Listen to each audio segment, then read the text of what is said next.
First up, we have Mr. Key and then a Farmbot announcement.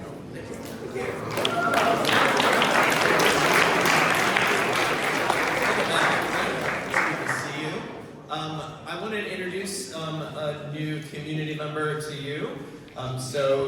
Over break, we were able to hire a new Assistant Director of Philanthropy for Alumni Relations and Annual Fund. And her first day is today. And so I wanted to introduce Miss Anna Faith. Anna.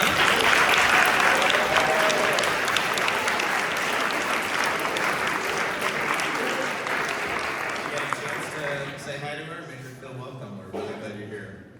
Thank you. And then secondly, before I reintroduce Ms. Shaplot to talk about Farmbots, I wanted to sort of place the Farmbot program into this larger conversation we're having at the faculty level. And that is, how can we make our school the most innovative and sustainable school on the peninsula? And so that is our goal. So the Farmbot program is just one part of that. Costa Rica is another part of that. Distinguished Scholars is another part of that. So all of these initiatives that are sort of getting launched are part of making the experience for all of you really beneficial, especially as you apply for jobs, as you apply for college, as you apply for internships. All of these experiences are going to be really, really valuable. So that's one of the programs that Farmbot is part of that larger program. So I wanted to say that before I introduce Ms. Shaplot.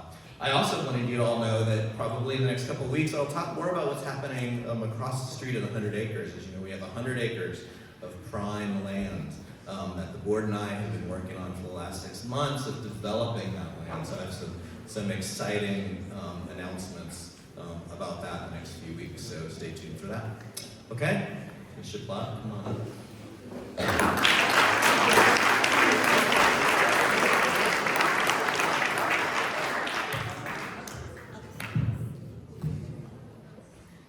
Hi again, good morning everyone. I love being on campus this morning. Mr. Zeljo pointed out 2 really big trees and it felt like Thanksgiving.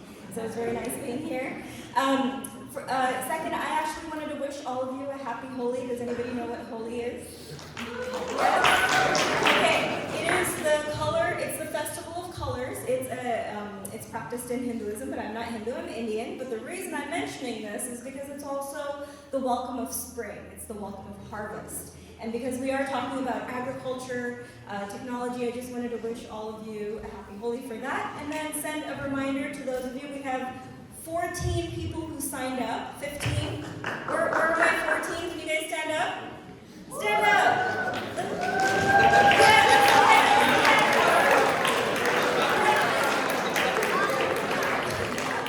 Alright, we're going to get you guys to stand up more and be really proud of who you are, but this is a reminder that we have a lot of stuff set for you today. 11:40, Day Hall, room 13. We have pizza and drinks, so the 14 of you who are coming, I have everything set up for you, and for others who want to join, come let us know. Thank you. Now,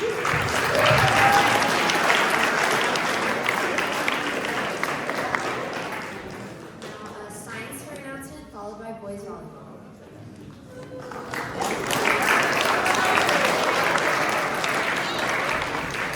So I would like to have Aiden Cantor, Darren Murphy, Daniel Scott, Genevieve Hedges, and Esther Spalding, and Sophia Navarro Macias. Come up front.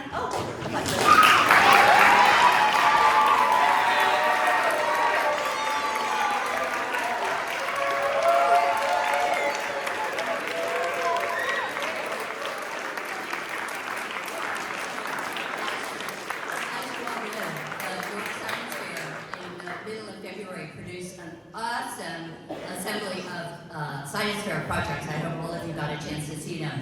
There were so many excellent projects, and unfortunately, Monterey County decided that they were capping the number of projects that we could send, an individual school could send, to 5. And so Ms. Keith and I had a really difficult decision amongst all of the students picking, or they also chose themselves, but picking 5 of the projects. So these individuals took their projects to the Monterey County Science Fair, and amidst a really huge competitive field.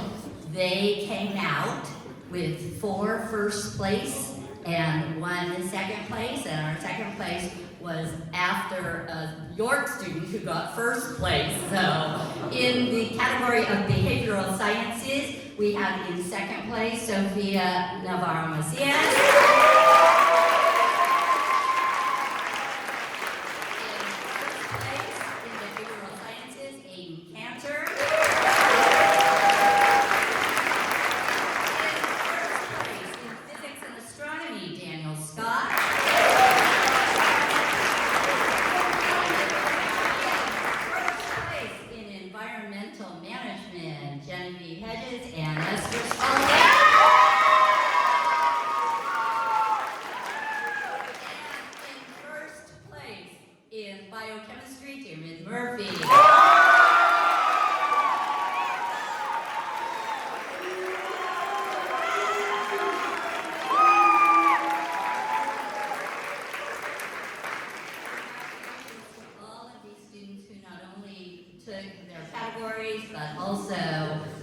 Ended up with several special awards, and the icing on the cake was every single one of these 5 projects qualified and are going to represent York at the California State Science Fair.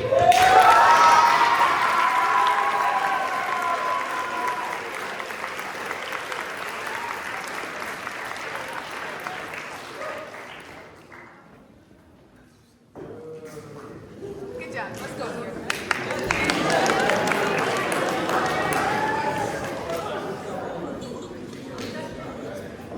What's up, guys? Tomorrow, the boys volleyball team will have our first game of the season. We'll be playing SIVA at 6 p.m. in the gym. And also, in order to get more of you guys there, we had an idea. For every person that shows up to the team, each of us will do a push-up. So if you guys want to make us do a whole lot of push-ups, or if you just want to come support us for volleyball, it's going to be tomorrow at the gym at 6 p.m. Also, 2-3 weeks ago, we had a tournament. Last week, bro.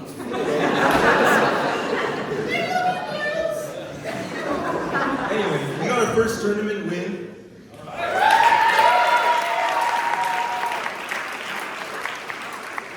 One game within the tournament, but a win nonetheless. We placed 6th, which is really good.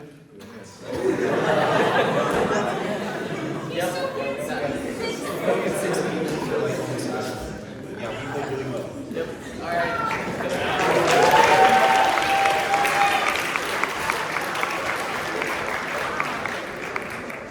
Next up, we have Mr. Zelta, Mr. Bartlow, and then Mr. Williams.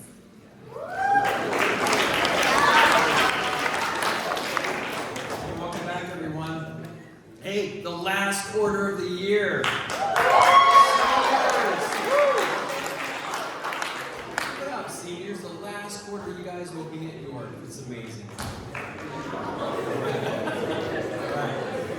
Hey, on Wednesday we have our 3rd Director of Student Life candidate here. Ms. Farrell comes from Menlo School, and once again we'll have an opportunity for students to meet with her. That will be in this time in room 1, Dr. Gerska's room during lunch. So that's Wednesday. I'll send out a reminder, but that's this Wednesday during lunch at room 1. Thanks.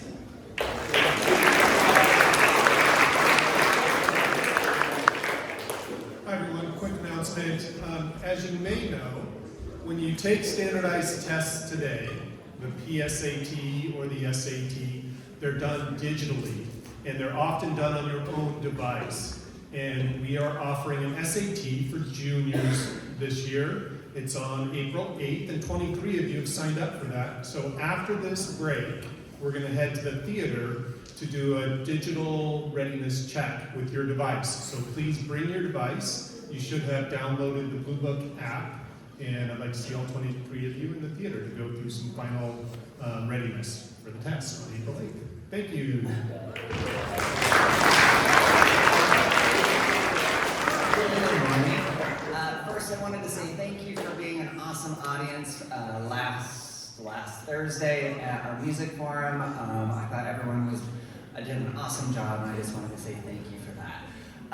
Also, if you got my email, we have adopted Chase Boone, who is our union player. They are doing great. They've had 3 games. They've tied 2 and won 1. And Chase was so impressed with all of our letters and our notes. He's going to pop by York at some point in the next couple of weeks to say hello. So if you see him on campus, you can say hi. Also, I'll be posting these around campus, but this has our QR code to grab tickets. York is singing on May 11th. We would love to have you all come, your parents come, your family. It's a super fun evening. That's Saturday, May 11th, where Chamber Choir will be singing the national anthem. So we've got a lot of fun stuff coming up, but definitely check that out, and hopefully I'll see you there. Thanks.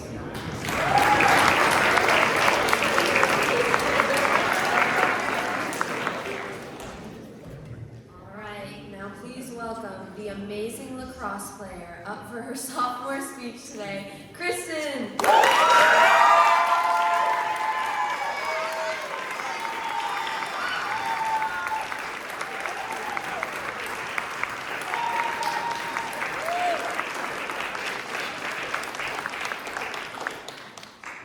My stomach felt weird. It was something that gave me chills and shivers down to my toes. I swallowed nervously several times, my mouth going dry, as I tried to mentally prepare myself to present my 6th grade social studies project. I looked around the classroom at my teacher at the clock on the wall, hoping the bell would conveniently ring just in time to cut me off at lunch. But it didn't. I looked again at my classmates who were all staring at me, waiting for me to start. What if they were judging me? I wouldn't know. What if they were and they hated me and they couldn't stand me? What if? I'm sure we've all experienced performance anxiety or stage fright, but for me, it was different. It was all tied to my identity. Now I'm not talking about my religious identity or gender identity or socioeconomic status. I'm talking about my cultural identity, my ethnicity. I was born on April 1st, 2008 at Chomp Hospital here in Monterey, California, to my mom who is from Singapore, my dad whose own parents are from Taiwan. Growing up, I did gymnastics, horse riding, and ballet, and I loved reading. My favorite at the time were usually fairy tales or something to do with animals. In elementary school, none of us had been taught about or noticed differences with each other. Everyone was the same, and everyone was taught the golden rule. Treat others how you want to be treated. Then came middle school, which was a scary jump because that meant electives, new friends, no more playground or recess, more advanced tests, quizzes, homework. You get it. We've all been there. At least most of us have, right? But middle school is also when I started noticing the differences between me, someone who had an Asian background, and everyone else who grew up maybe just Caucasian and not Spanish or African American or not Asian.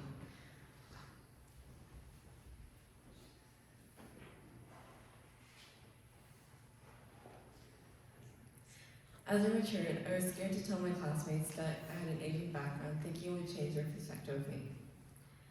An Asian woman in paintings is often depicted as a pale, sometimes excessively beautiful person with dark hair and narrow eyes, but I was the opposite, with dark skin and large eyes. Other than looks, I also became self-conscious of what culture food I bought for lunch, such as pasta or dumplings. Often when I opened a Thorough flask, their steam and smell blossomed outside the air around my classmates and I. I remember a time in middle school when I just opened my container, and one of my classmates looked around and said, "Ooh, something smells bad." My appetite just vanished. From then on, I ate everything else in my lunch, which is usually my snack or fruit. Sometimes my friends shared their lunchable snacks with me, or I went hungry for the rest of the day. Though I still feel remnants of insecurity about my identity, I have learned to accept who I am and not be afraid of it. There's still light in the story because it is often how we get the most difficult parts of our life, with humor and joy and sometimes just simple acceptance. Many people from various cultural backgrounds experience stereotypes and biases that shape their lives and limit their opportunities. But this journey has taught me the importance of it, cultural diversity and fostering understanding in our communities. Thank you.